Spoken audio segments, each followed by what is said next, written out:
These conic sections are becoming rather predictable, but they all have the same kind of process. They've got a form. We learn to graph them in that form. Then we look at the ones that are not in the right form and get them in the right form. So that's what we're going to do here. Now with the parabola, since there is only one squared variable, there is a little bit different process here. So what we're going to do is we're going to look at our equation and we're going to say, okay, who's squared?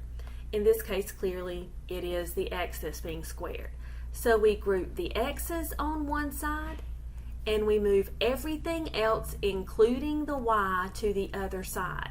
That's different. In the past, we would keep all the variables on one side and only send the constant over. In the parabola only, we just keep the squared variable terms at the same place. Now I know 6x isn't being squared, but it's an x, so it stays with the squared. Everything else goes to the other side. Then we ask ourselves, okay, what do we add to complete the square? Half of 6 is 3, 3 squared is 9. Add 9 here as well. So we have the quantity x plus 3 squared equals 4y plus 8. One more step. If you'll remember, in order to tell the center, the coefficient of y has to be 1. So you will factor out whatever that coefficient is, even if it doesn't go into that number. So we'll factor out a 4. 4 times what gives me 4y? That's y. 4 times what gives me 8? That's 2. So we have a parabola that opens up with a vertex at -3, -2. For p would be equal to 4, which means p is equal to 1. My focus, so -3, -2 is the vertex. This opens up, that means my focus goes up 1 unit.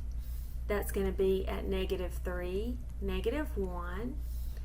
My directrix is on the opposite side of the vertex and not intersecting the parabola. That means my directrix has the equation y equals -3. My axis of symmetry goes right through the middle of that business, and it has the equation x equals -3. My lattice rectum endpoints, the total length of it is 4, because 4p is equal to 4. So that tells me 2 on each side of the focus. 1, 2, 1, 2. And then I would draw it. I don't know exactly where it goes through. I certainly could find them. I know how to find intercepts, but it's not necessary in this application. So my lattice rectum endpoints were here and here at -1, -1, and at -1, 2, 3, 4, 5, -1. Let's look at one more example where we have to do some completing the square. Alright, so the y's are the squared variables. Okay, well, y is getting squared, so y's are sticking together, so 2's going over here to the other side.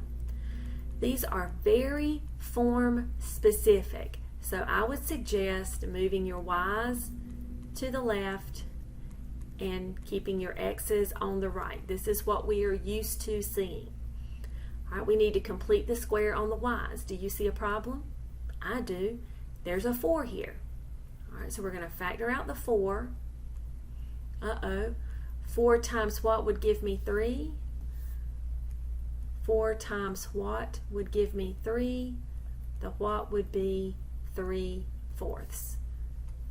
3/4 y, leave some space, equals x plus 2.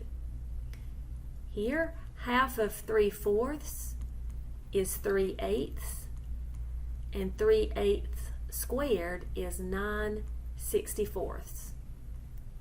Well, 4 times 9/64 is 9/16, so I will add 9/16 here. That gives me 4 times y plus 3/8 quantity squared equals, we need some extra space here, x plus, let's see, 32/16 plus 9/16 is 41/16.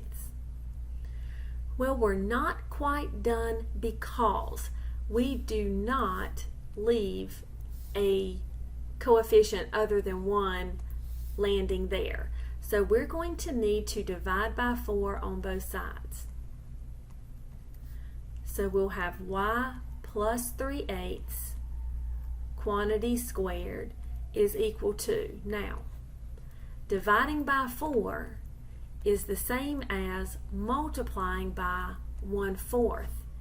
This is much preferable because we are expecting to see a numerical multiplier in front of these parentheses. It could just be 1, but in this case it's not. This is now in standard form. I'm going to continue to find all of the information for this parabola, though not in video form.